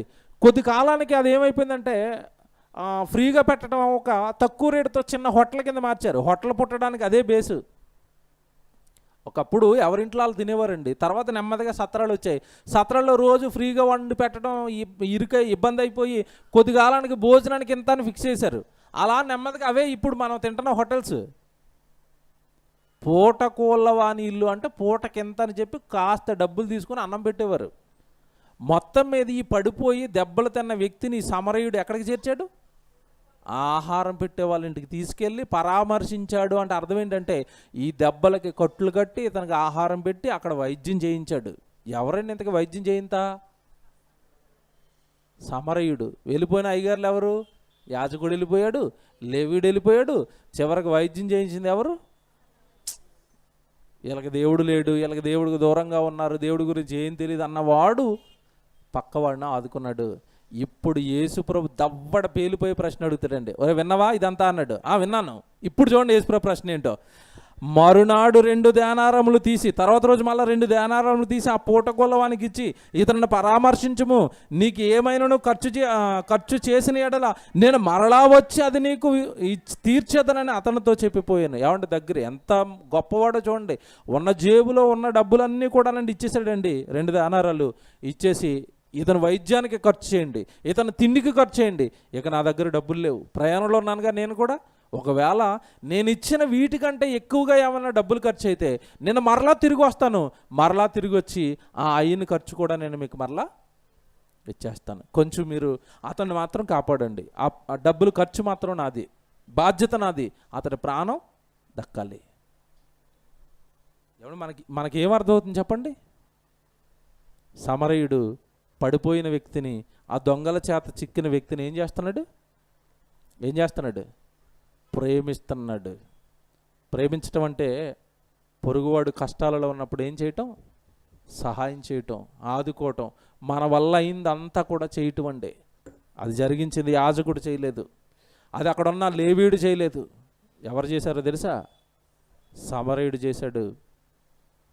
యేసుప్రభు అంటున్నాడు, పొరుగువాడెవడు అన్నావు కదా, ఇప్పుడు విను నేను చెప్పేది అంటున్నాడు. ఇప్పుడు చూడండి ఏమంటున్నాడు కింద.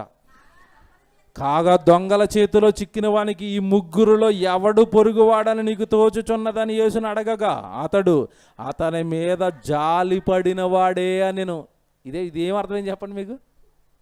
ఇలా ముగ్గురులో ఈ పడిపోయిన వ్యక్తికి పొరుగువాడెవడు? చూసి వెళ్ళిపోయిన వాడు కాదు, సహాయం చేసిన వాడు పొరుగువాడు.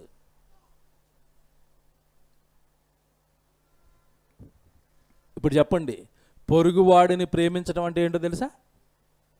ఎవడు పొరుగువాడు అవుతాడో తెలుసా? కష్టాలలో ఉన్న ప్రతి ఒక్కడు మనకి ఎవరిప్పుడు పొరుగువాడే. కన్నీళ్ళలో ఉన్న ప్రతి ఒక్కడు పొరుగువాడే. వాడిని ప్రేమించటం అంటే వాడికున్న అవసరతలు తీర్చటం, వాళ్ళ ఇరుకులలో ఇబ్బందులలో పరామర్శించటం. ఏమంటే నిజంగా ఈ వారం అంతా కాస్త చాలా ఆనందపడుతున్నానండి నేను. అన్ని ఆనందకర కార్యక్రమాలు ఈ వారం అంతా. మన మధ్యలో అన్న దేవుడి కొరకు కష్టపడేవాడు నగేష్ అన్న చనిపోయాడు, తెలుసు కదండి. ఆ నగేష్ అన్న కుటుంబం చనిపోయినప్పుడు నేను అక్కడే ఉన్నానండి. ఆ కార్యక్రమం రోజు కూడా ప్రార్థన జరిగింది, వెళ్ళాం. మానికర్ణయ్య నేను ఆ ప్రార్థనలో పాలుపంపులు పొందాం. ఏమంటే ఆ కుటుంబానికి ధైర్యం చెప్పాం. సంఘం ద్వారా ఒక పెద్ద సహాయం నా కుటుంబానికి అందించేవండి. మన మధ్యలో ఉన్న మాధవని కుటుంబం 5,000 రూపాయలు ఇచ్చారండి వాళ్ళకి. అలాగే మిగతా సహోదరులు ఒకరు 500, ఒకరు 500, ఒకరు 1500, అలాగే గౌతమన్నయ్య 1000 రూపాయలు, ఇలా చాలామంది అండి. లిస్ట్ ఉంది మన దగ్గర. అందరూ తల ఇంత. ఒక చెల్లి 2000 ఇచ్చింది. ఇవన్నీ పోగు చేసండి 12,500 రూపాయలు ఆ కుటుంబానికి ఇచ్చామండి. నిజంగా ఒక పెద్ద అమౌంట్ అండి అది. అక్క చాలా ఆనందపడ్డది. తమ్ముడు ఈ కష్టకాలంలో మాకు చేసిన సహాయాన్ని బట్టి వందనాలు తమ్ముడు అంటుంది. చెప్పాను, అక్క మీకు ఏదన్నా ఇప్పటి నుండి అన్న లేడు కనుక పిల్లలు 3 పిల్లలు మీకు ఏదైనా అవసరత వస్తే మాకు చెప్పండి అక్క, సంఘంగా మేము మా వల్ల అయింది మేము మీకు సహాయం చేస్తామని చెప్పాను. ఇదంతా ఏంటి? దేవుడు బైబిల్లో చెప్పిన ఒక మాట. యాకోబు గారు రాసిన పత్రిక 1వ అధ్యాయము 27వ వచనం ఒకసారి చూడండి. యాకోబు గారు రాసిన పత్రిక 1వ అధ్యాయము 27వ వచనం. ఏమండి, ఏంటి భక్తి, ఏంటి దేవుడి ఎడల భయము అంటే ఆన్సర్ చెప్పాడు ఇక్కడ. యాకోబు గారు రాసిన పత్రిక 1వ అధ్యాయము ఏమండి 27వ వచనం. తండ్రి అయిన దేవుని ఎదుట పవిత్రమును నిష్కలంకమునైన భక్తి ఏదనగా దిక్కులేని పిల్లలను విధవరాండ్రను వారి ఇబ్బందులలో పరామర్శించుటయు ఇహలోక మాలిన్యమును తనకంటకుండా తను కాపాడుకొనుటయే భక్తిపరుడు నీతిమంతుడు అని చెప్పేశాడు దేవుడు. ఏంటి భక్తి అంటే, ఒకటి ఈ లోకంలో ఎవరైనా విధవరాళ్ళు ఉంటే దిక్కులేని వాళ్ళు ఉంటే వాళ్ళని మనం ఏం చేయాలంట? పరామర్శించండి అన్నాడు. పరామర్శించడం అంటే వెళ్ళి మాట్లాడి రావటం కాదు, వాళ్ళ కష్టాలకు అవసరమైనవి వాళ్ళకి ఇవ్వటం.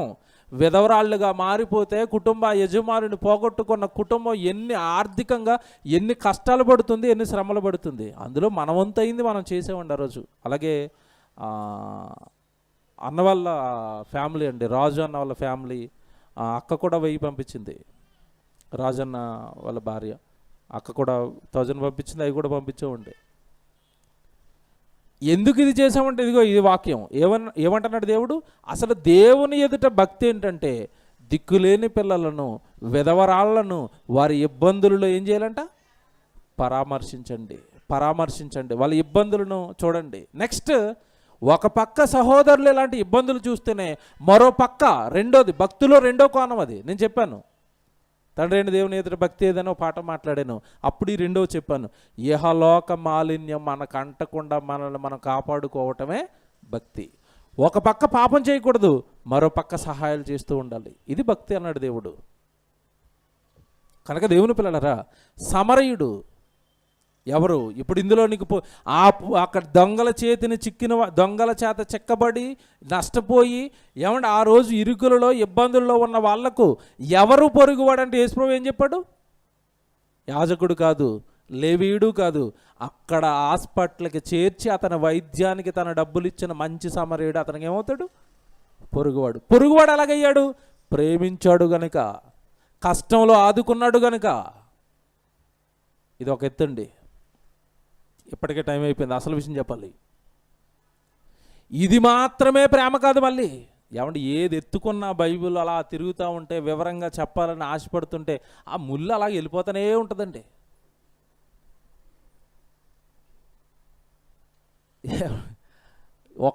ఒక్కసారి కోపం వస్తుందండి. ఆదివారం రోజు గడియారం అండి నాకు. బోల్డ్ రెఫరెన్స్లు ఉంటాయి. ఇటు చూసేసరికి అది ఎప్పుడు జరిగిపోతుందో తెలియదు. 1:30, 1:20, 1:30 అంటది. అసలు విషయం చెప్తానండి. ఒక పక్క సాటి సహోదరుడికి ఆడ అన్నం లేనప్పుడు, వస్త్రం లేనప్పుడు చూసుకోమని చెప్పింది. ఇదే యాకోబు గారు 2వ అధ్యాయంలో కూడా చెప్తాడండి. 15 వచనం చూడండి. 2వ అధ్యాయం 15 వచనం అండి. యాకోబు గారు రాసిన పత్రిక 2వ అధ్యాయం 15 వచనం అండి.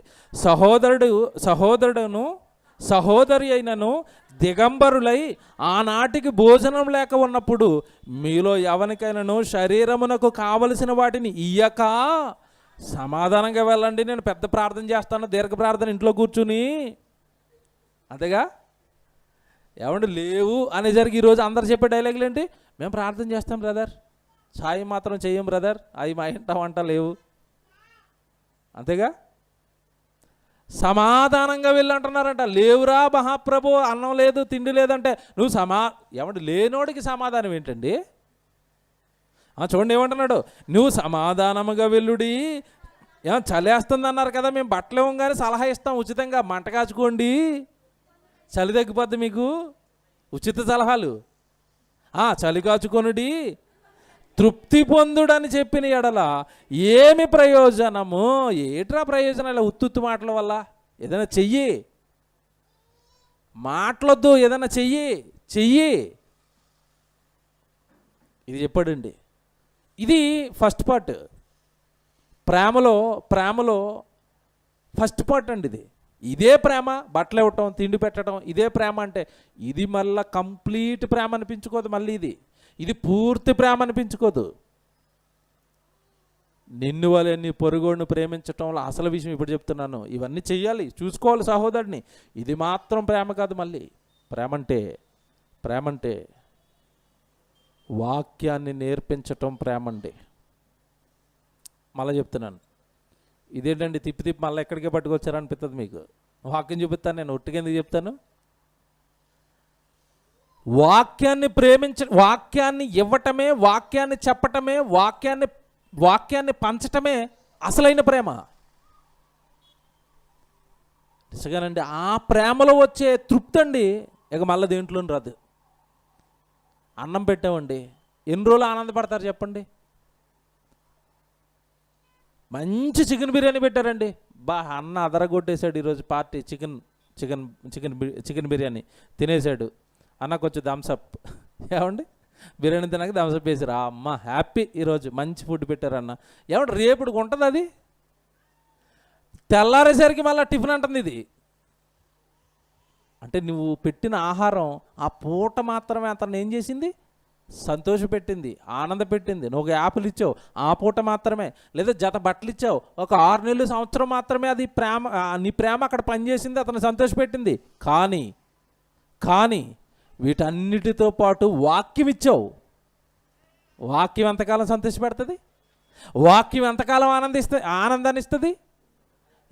యుగాలు తరతరాలు నువ్వు పంచిన వాక్యాన్ని అతడు నమ్మి దేవుడి సన్నిధిలో కూర్చొని దేవుడి కొరకు బ్రతికితే పరలోకానికి వెళ్ళిపోయి నిత్య జీవానికి వెళ్ళిపోయి యుగాలు మా అన్న వాక్యం చెప్పకపోతేనండి, ఆ రోజు ఈ సత్య సంబంధమైన సంఘానికి మమ్మల్ని నడిపించకపోతే అబద్ధంలో ఉండి అన్యాయం అయిపోయే వాళ్ళం మేము.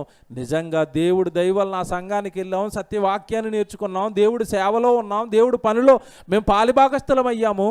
దేవుడి కొరకు జీవించి ఇదిగో దేవుడి కొరకు బ్రతికి పరలోకానికి వచ్చాం. ఈ సహాయం నాకు చేసింది ఆయనేనని మీ గురించి ఏ కుటుంబం చెప్పుకున్నా మీరు చేసిన పెద్ద దానం ఇదేనండి. వాళ్ళకి ఏ దానం గొప్పదని పాట మాట్లాడాను, అందులో చెప్పాను ఇదంతా. ఈరోజు క్రైస్తవుడు చేయాల్సిన అసలైన దానం, క్రైస్తవుడు ఇవ్వాల్సిన అసలైన ప్రేమ, ఏ వ్యక్తికి వాక్యం నేర్పిస్తున్నా వాళ్ళని అమితంగా మనం ప్రేమిస్తున్నామండి. చూద్దాం, వచనం చూపిస్తాను. కొరింథీయులకు రాసిన మొదటి పత్రిక, ఏమండి కొరింథీయులకు రాసిన మొదటి పత్రిక 13వ అధ్యాయము మొదటి వచనం చూద్దాం. కొరింథీయులకు రాసిన మొదటి పత్రిక 13వ అధ్యాయము ఏమండి మొదటి వచనం బాగా చూడండి. బైబిల్ ఇది మీకు అర్థం కావాల్సమా? అర్థం కాకపోతే అపార్థమైపోతుంది. కొంచెం జాగ్రత్తగా వచనం చూడాలి. ముగించేస్తాను ఇక.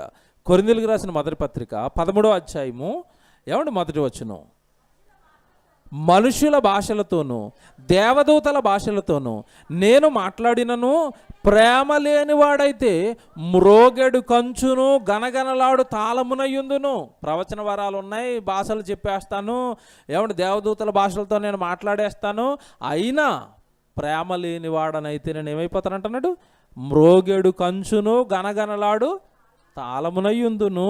ప్రేమ అంటే ఇది కాదు అన్నట్టుగా చెప్పుకొస్తున్నాడు. జాగ్రత్తగా అర్థం చేసుకోవాలి. దేవుడు మాట్లాడి అందులో పత్రికలు అసలు అర్థం కావు. పౌలు గారి పత్రికలు అనేసరికి కాస్త కష్టం అర్థం చేసుకోవడానికి.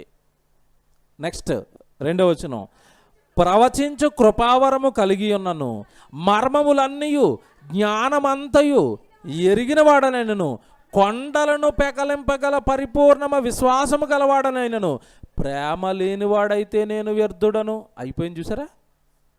కొండలను పెకలించేంత విశ్వాసం ఉందంట. యేసుప్రభు అన్నాడుగా, మీకు ఆవగింజంత విశ్వాసం ఉండి, ఎంత అన్నాడు సైజు? ఆవగింజంత విశ్వాసం ఉండి ఈ గొంజు చెట్టు ఇక్కడి నుంచి కదలింపబడి సముద్రంలో నాటి వేయబడాలంటే అయిపోద్ది అన్నాడు. ఇంత ఉంటేనే. ఇప్పుడు ఈయన సైజు ఎంత చెప్తున్నాడు ఇక్కడ? కొండలను పెకలింపగలిగేంత పరిపూర్ణ విశ్వాసము కలిగిన వాడనైనను, ప్రేమ లేకపోతే మాత్రం ఎంత విశ్వాసం ఉన్నా ఆ విశ్వాసము దేవుడి పైన వేస్ట్. మీరు బాగా అర్థం చేసుకోవాలి. ఇది అర్థం కావాలి. మీకు దేవుడి పైన కొండంత విశ్వాసం ఉంది, కానీ సహోదరులు ఎట్లా రవ్వంత ప్రేమ కూడా లేదు. సో ఇది వ్యర్థం అంటున్నాడు, ఇది వేస్ట్ పనిచేది ఇది అంటున్నాడు, ఇది పాస్ అవ్వదు అంటున్నాడు, ఇది పరలోకానికి చేర్చదు అంటున్నాడు, ఇది వ్యర్థమైపోతుంది అంటున్నాడు. దేవుడి పైన ఎంత విశ్వాసం ఉంటుందో, దేవుడి పైన ఎంత భక్తి ఉంటుందో, దేవుడి పైన ఎంత నమ్మకం ఉంటుందో, సాటి సహోదరుడు పట్ల కూడా అంతే ప్రేమ ఏమండి మనకు ఉండాలండి. ఇదండి నిజంగా కొన్ని క్షణాలు అనుభవించినప్పుడు తెలుస్తుందండి. అది అనుభవించినప్పుడు తెలుస్తుంది. ఎవరైనా మన వలన సత్సంబంధమైన సంఘంలోనికి వచ్చి మన వలన చక్కగా వాక్యం నేర్చుకుంటూ మనం తెచ్చిన ఆ కుటుంబం అలా చక్కగా దేవుళ్ళు ఎదుగుతూ ఉంటే, దేవుడు పనులు చేస్తూ ఉంటే, వాళ్ళు వాక్యాలు చెప్తూ ఉంటే, ఏమండి నేనేనండి ఆ కుటుంబాన్ని ఆ రోజు వాక్యం చెప్పి సంఘం వైపు నడిపించానండి, ఎదిగిందండి ఆ కుటుంబం. ఆనందం అండి, అది అవధుల్లో ఉండదండి. ఆ కుటుంబాన్ని ఈరోజు నేను కాపాడానండి, సత్యవాక్యం చెప్పి దేవుళ్ళలో నిలబెట్టానండి, దేవుడు వాక్యాన్ని చెప్పానండి. ఏమండి వారం అంతా ఆనందాలని చెప్తున్నాను కదా, నిజంగానండి ఈరోజు వచ్చిందండి సంతోషం. మెహదీపట్నంలో తట్టుకోలేకపోయానండి. సేవా జీవితంలోనే నేను ఈరోజు పడ్డన్నంత ఆనంద క్షణాలు నా జీవితంలో లేవండి. పోయిన ఆదివారం ఒక కొత్త కుటుంబం మెహదీపట్నంలో చర్చికి వస్తున్నారండి. వాళ్ళు అన్యజనులు, నిజానికి కొత్తగా వివాహం అయింది. ఆ వివాహం అయిన ఆ చెల్లి కాస్త భక్తిపరురాళ్ళు. భర్తతో ఏమన్నదంటే ముందే కండిషన్ పెట్టిందంట, నువ్వు చచ్చిపోతానంటే పెళ్లి చేసుకుంటానని. ఇక అతను తప్పగా అమ్మాయిని ప్రేమించాడు. సరేనమ్మ వస్తానని పెళ్లి చేసుకున్నాడు. తప్పక వచ్చి కూర్చుంటున్నాడండి. మన ప్రసంగాలు ఎలాగుంటాయి తెలుసా? వచ్చాడండి, వల్ల పడ్డట్టు పడిపోయాడండి. ఇక వాళ్ళ కుటుంబం కంప్లీట్గా ఈ చెల్లిలో ఉన్న భక్తిని బట్టి కంప్లీట్గా ప్రతి వారం ఇక మానకొచ్చేస్తున్నారు మన చర్చికే. అంతకుముందే ఎక్కడికి వెళ్ళేవారంట. కొత్తగా వివాహం అయింది, దగ్గరలో పాస్టర్ గారు ఉన్నారు, ప్రార్థన చేయించుకుందామని ఒక వారం వచ్చారు అంతే. ఆ వారం ప్రసంగానికి వాళ్ళు సరెండర్ అయిపోయారండి. ఇంకా ఆ చర్చి వద్దని మన చర్చికి స్టార్ట్ చేశారు. వీళ్ళు స్టాండ్ అయ్యారు. ముందు ఈ కుటుంబం స్టాండ్ అయ్యి రెగ్యులర్గా వస్తున్నారు, ప్రార్థనలు చేయించుకుంటున్నారండి. వీళ్ళు ఈ మధ్యకాలంలో ఒక పని చేశారండి. ప్రతి వారం గృహకూడికలు పెట్టుకుంటారు వాళ్ళు. ప్రతి మంగళవారం క్లాస్ జరుగుతుంది. వీళ్ళు ఏమన్నారంటే కాస్త భయపడుతూ అన్నయ్య మా ఇంటి దగ్గర కూడా ప్రార్థన పెడతారా అని అడిగారు. అయ్యో అదేం భాగ్యం అమ్మ పెట్టుకోండి అనేసరికి వాళ్ళ రోజండి వాళ్ళ రూమ్ చిన్నది, పాపం చాలా చిన్న రూమ్ అండి. చిన్నగా రూమ్ ఉందని టెర్రస్ పైన పెట్టారు. టెర్రస్ పైన పెట్టి ఆ చుట్టుపక్కల ఉన్న అనుజనులు, అసలు మొత్తం ఆ స్ట్రీట్ అంతా అనుజనులేనండి. వాళ్ళందరినీ పిలిచారు. ఒక క్రైస్తవ కుటుంబాన్ని పిలిచారు. విచిత్రం ఏంటంటే ఊరు నుంచి మేము ఇలాగ మా కుటుంబంలో ప్రార్థన పెట్టుకున్నామని కర్నూలు అండి, కర్నూలు దగ్గర డానీ అన్న సేవ చేస్తున్నాడు. ఆ ఊరండి అది నందికొట్కూరు అండి అది. అక్కడి నుంచి ఒక కుటుంబాన్ని పిలుచుకున్నారు. వాళ్ళు అనుజనులే, మా ఇంట్లో ప్రార్థన పెట్టుకుంటున్నాం రండి అనేసరికి వాళ్ళు వచ్చారు పాపం కర్నూలు నుంచి.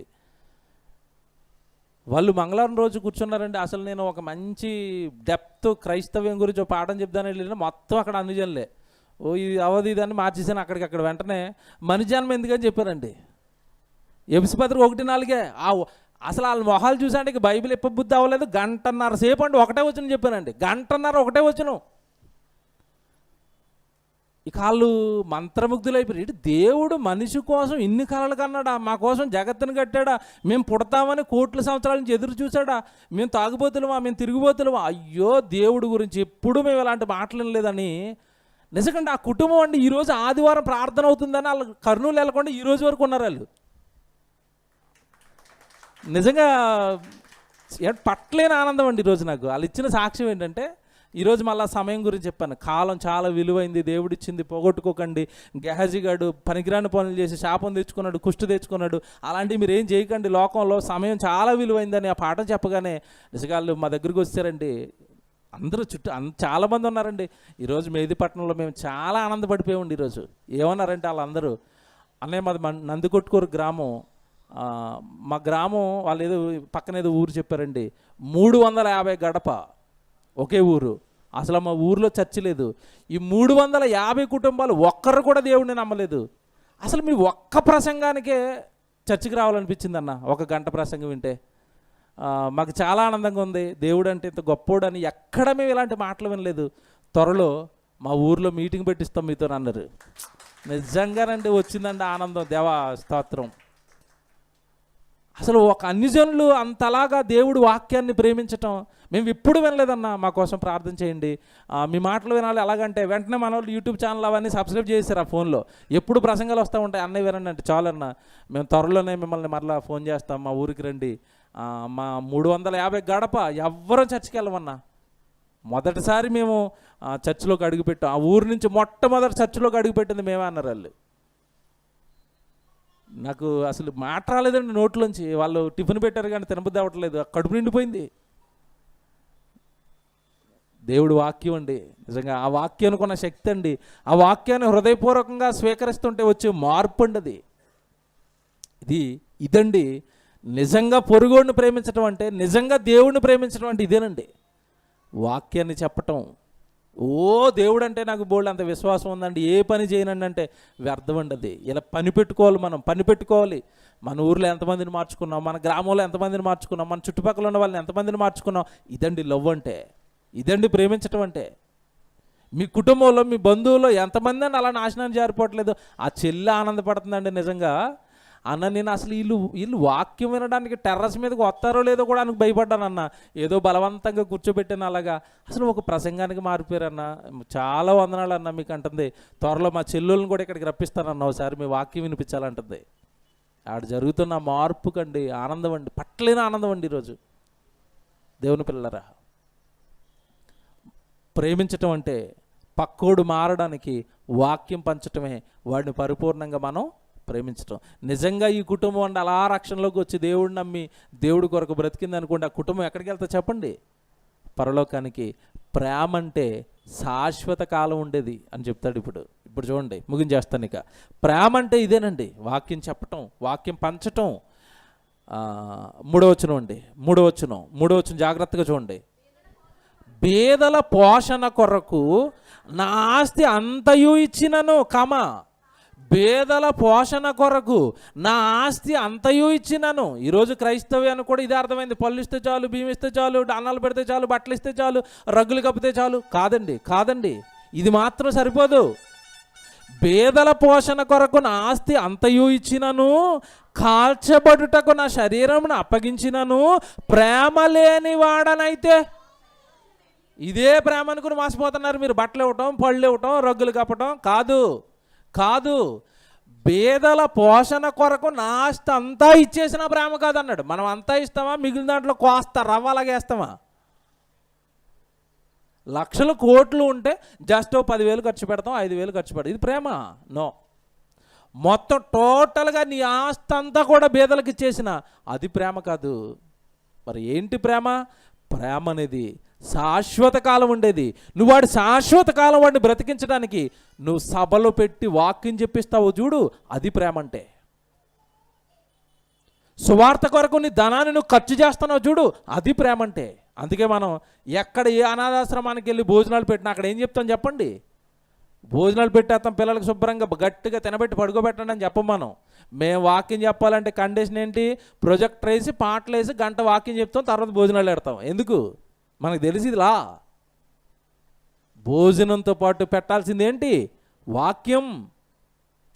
బేదల పోషణ కొరకు, చూడండి ఎంత బాగుంది చూడండి, బేదల పోషణ కొరకు నా ఆస్తి అంతయు ఇచ్చినను, కాల్చబడుటకు నా శరీరమును అప్పగించినను, ప్రేమ లేనివాడనైతే నాకు ప్రయోజనం ఏమీ లేదు.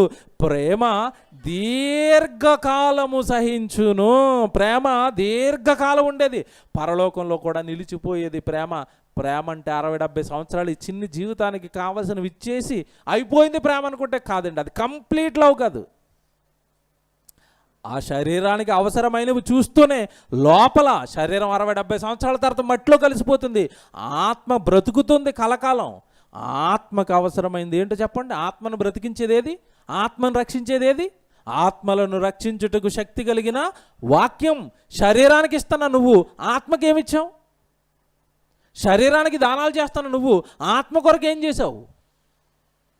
ప్రేమ దీర్ఘకాలము ఉండును, తర్వాత దయ చూపించును. ప్రేమ మత్సరపడదు, ప్రేమ డంబముగా ప్రవర్తింపదు, అది ఉప్పొంగదు, అమర్యాదగా నడవదు, స్వప్రయోజనమును విచారించుకొనదు, త్వరగా కోపపడదు, అపకార మనసును ఉంచుకొనదు, దుర్నీతి విషయమై సంతోషపడక సత్యమందు సంతోషించును. ఏంటి సత్యం? వాక్యం. ప్రేమ ఉన్నవాడు వాక్యంలో సంతోషిస్తాడు. తర్వాత చూడండి, అన్నిటిని తాలుకొనును, అన్నిటిని నమ్మును, అన్నిటిని నిరీక్షించును, అన్నిటిని ఓర్చును. ప్రేమ శాశ్వత కాలముండును. శరీరానికి చేస్తే కొద్ది కాలమేనండి, 60-70 సంవత్సరాలే, తిండి అరిగిపోతుంది, బట్టలు కూడా చిరిగిపోతాయి. అలాగని చేయొద్దంటలే సుమా, అది ప్రేమే, కానీ కంప్లీట్ కదండి. దానితో పాటుగా సహోదరుడు అవసరతలు తీరుస్తూనే అతని ఆత్మకు అవసరమైన వాక్యాన్ని పంచాలి. ఎవడు వాక్యాన్ని బాగా చెప్తున్నారో, ఎవరు వాక్యాన్ని విరివిగా పంచుతున్నారో వాళ్ళు లోకాన్ని బాగా ప్రేమిస్తున్నవాడు. యేసుక్రీస్తుల వారు ప్రేమించాడు బాగా. లోకంలో ఏమండి ఆయనకి ఏం పని అంటే తెల్లవారుజామున లేచిపోయేవాడు అండి, గ్రామ తిరిగేసి వాక్యం చెప్పాడండి. అదండి ప్రేమ అంటే. అపోస్తులు చూడండి తిరిగేశారండి వాక్యం చెప్పడానికి. మనం ఎక్కడ చెప్తున్నామండి? మనం ఎక్కడికి వెళ్తామండి? మనం ఎవరితో దేవుడి మాటలు పంచుకుంటున్నాం? మనం ఎవరిని దేవుడి సన్నిధి వైపు నడిపిస్తున్నాం? అయ్యో చాలా మంచి మాటలు చెప్తున్నారండి, మీకు ఎక్కడ దొరకమండి. ఎవరినండి మనం సంఘం వైపు నడిపిస్తున్నాం? ప్రేమిస్తున్నారా మీరు? మీ భర్తను ప్రేమిస్తున్నారా? మీ భర్తని సంఘం వైపు నడిపించండి. మీ భార్యలను ప్రేమిస్తున్నారా? నడిపించండి. మీ పిల్లల్ని ప్రేమిస్తున్నారా? సండే స్కూల్ వేయండి. మీ బంధువులను ప్రేమిస్తున్నారా? వాళ్ళకి చెప్పండి, సత్యవాక్యం చెప్తున్నారు. ఈ సత్యవాక్యం వింటేనే, ఆ సంఘంలో మనం ఉంటేనే, ఆ వాక్య ప్రకారం మనం జీవిస్తేనే పరలోకం వెళతామని చెప్పండి. అదండి ప్రేమ. ఎందుకు బైబిల్ తరగతులు పెట్టి ఏమంటే అక్కడ ఒక మియాపూర్లో ఒక 4,000 రెంటు, కుకటపల్లిలో 4,000 రెంటు, ఆ మెహదీపట్నంలో 7,000 రెంటు, ఇక్కడ 26,000 రెంటు? ఎందుకండి పడిన కష్టానంతా ఇలా రెంటల రూపంలో దారబోసేస్తున్నాం దేవుడికి అంటే? వాక్యాలు చెప్పబడుతున్నాయి, ప్రతి హాల్లోనూ వాక్యం చెప్పబడుతుంది. పౌలు గారు చూడండి, ఒక స్కూలు 3 సంవత్సరాలు అద్దెకి తీసుకుని అక్కడ వాక్యం చెప్పాడు. డబ్బులు కట్టకుండా ఎవరిస్తారు? అద్దెకి తీసుకున్నాడు స్కూల్ని వాక్యం చెప్పడానికి. కారణం ప్రేమ. వాక్యం చెబితే పిల్లలకి దేవుడు అర్థమవుతాడు, దేవుడు అర్థమైతే వాళ్ళు దేవుడికి దగ్గర అవుతారు, వాళ్ళని దేవుడికి దగ్గర చేస్తే దేవుడు ఆనందంగా ఉంటాడు. ఇది తప్పండి. వాక్యం చెప్పడం వెనకాల మరొక ఉద్దేశం ఏమి ఉండదండి. మీరు దేవుడికి దగ్గర అవ్వాలి, మీరు దేవుడి హృదయాల్లో నిలిచిపోవాలి అంటే ఈ వాక్య ప్రకారం మీరు జీవించాలి. కనుక నిన్ను వలె నీ పొరుగోడిని ప్రేమించటం అంటే ఏంటి చెప్పండి? ఇప్పుడు వాక్యాన్ని వాళ్ళకి అందించటమే పొరుగువాడిని ప్రేమించటం. గలతీ పత్రిక చివరి మాట ముగించేస్తాను. గలతీలకు రాసిన పత్రిక 5వ అధ్యాయము 14వ వచనం. గలతీ పత్రిక 5వ అధ్యాయము 14వ వచనం అండి. ధర్మశాస్త్రం మొత్తం, బైబిల్ మొత్తం, ధర్మశాస్త్రం అంతయు నిన్ను వలే నీ పొరుగు వాణిని ప్రేమించు అని ఒక్క మాటలో సంపూర్ణమై ఉన్నది. క్లోజ్. మనకు కూడా ఇదే ఎండింగ్ రెఫరెన్స్. ఇంకా ఏమండి పాఠం క్లోజ్. ఇంకా ధర్మశాస్త్రం అంతా కూడా ఒక మాటతో క్లోజ్ అయిపోయిందంట. ఏంటది? నిన్ను వలే నీ పొరుగువాడిని నువ్వు ప్రేమించు. అయిపోయింది, బైబిల్ మూసేయండి. ఇంకా అయిపోయింది మంద కూడా. ప్రేమించటమే, అవతల వాడిని ప్రేమించటమే ధర్మశాస్త్రం అనగా వాక్యానుసారమైన జీవితాలు జీవించటం. ప్రేమించండి, బాగా ప్రేమించండి. వాళ్ళు ఏమంటున్నా ప్రేమించండి, వాళ్ళ మొహం పక్కకు తిప్పుకున్నా ప్రేమించండి, వందనాలు పెట్టకపోయినా ప్రేమించండి. ప్రేమండి. ఇదేనండి బైబిల్ని పాటించటం అండి.